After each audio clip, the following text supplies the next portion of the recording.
కళమారుతున్న జీవితం కలతలోకి జారెనా కలలు కన్న కనులకు నీటి చెమ్మ తగిలెనా వెలుతురైన ప్రతిదినం చూపుతోంద వేదన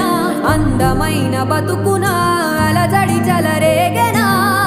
ఏమిటి నీ పాపం ఏమిటి నీ నేరం చీకటి ముసిరిందే చిటికల్లోనా తీరదు నీ శోకం మారదు ఈ లోకం